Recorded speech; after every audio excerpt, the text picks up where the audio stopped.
மக்களே, இன்னைக்கு என்ன விலாகன்னு பார்த்தீங்கன்னா ஒரு புதுசான ஒரு ரெசிபி தான் நான் வந்து ட்ரை பண்ண போகிறேன். Cauliflower gravy. இது வரைக்கும் நான் வந்து காலிஃப்ளவர் சில்லி தான் பண்ணியிருக்கேன். ஸோ இன்றைக்கி வந்து காலிஃப்ளவர் கிரேவி பண்ணலான்னு இருக்கேன். இப்போ மணி வந்து என்னன்னு பார்த்தீங்கன்னா 11:35. 12 நம்ம கரெக்டாக போய் ஆசி வேறு ஸ்கூலில் போய் கூப்பிட போகணும். அதுக்குள்ளே நம்மளால் என்ன பண்ண முடியுதோ அதை வந்து டக்கு டக்குன்னு பண்ணிடலாமா? புகழினே எந்திச்சிட்டாங்க. இவங்களை வச்சுக்கிட்டு நான் எப்படி பண்ணுறேங்கிறத பாருங்கள். ஓகே, அவங்க வீடியோக்குள்ளே போகலாம். வீடியோக்குள்ளே போகலான்னு சொல்லக்கூடாது, கிச்சனுக்குள்ளே போகலான்னு சொல்லணும். கிச்சனுக்கு வந்தாச்சு, லைட்டாக போட்டாச்சு. ஓகே, ஸ்டார்ட் பண்ணலாமா? ஸ்டார்ட் பண்ணலாம்.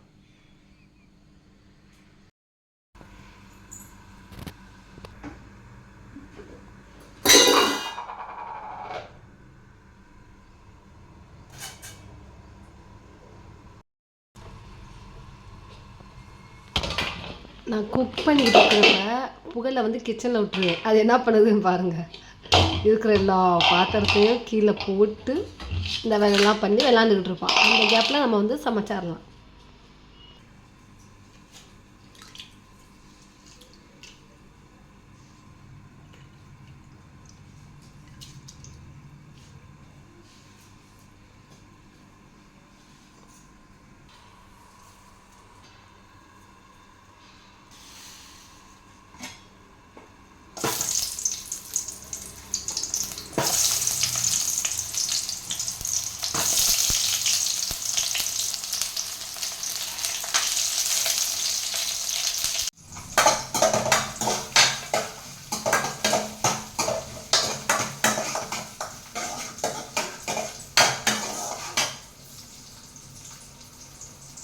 கொஞ்ச நேரம் விளாண்டுச்சு, அடுத்து ஏறி வந்து உட்காந்துருச்சு.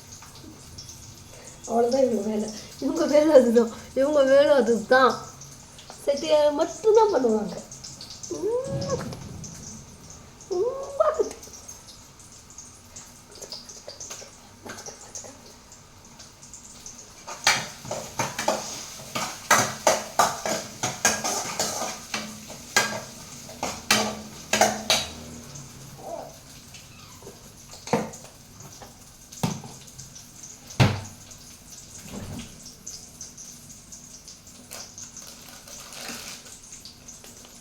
ஓகே, இப்போ வந்து அதே ஆயிலில் இந்த மசாலா நம்ம போட்டுட்டு காலிஃப்ளவர் போட்டு அடுத்து ஃப்ரை பண்ணணும். ஓகே,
குழம்பு வந்து இப்போ ரெடி ஆயிடுச்சு. கொத்தமல்லியை போட்டு இறக்கிற வேண்டியதான். ஓகே, கொத்தமல்லி முடிஞ்சு, எல்லாமே முடிஞ்சு, சமைச்சே முடிச்சாச்சு. 11:35 கிச்சனுக்குள்ளே வந்தோம். 12க்கு முடிஞ்சிச்சு. இப்போ நம்ம வந்து யாஸ்வியை போய் கூப்பிட்டு வரலாம். ஓகே, ஃபினிஷ் ஆயிடுச்சு குக்கிங்லாம். இந்த வீடியோ பிடிச்சிருந்தா மறக்காமல் லைக் பண்ணுங்கள், கமெண்ட் பண்ணுங்கள். தேங்க்யூ.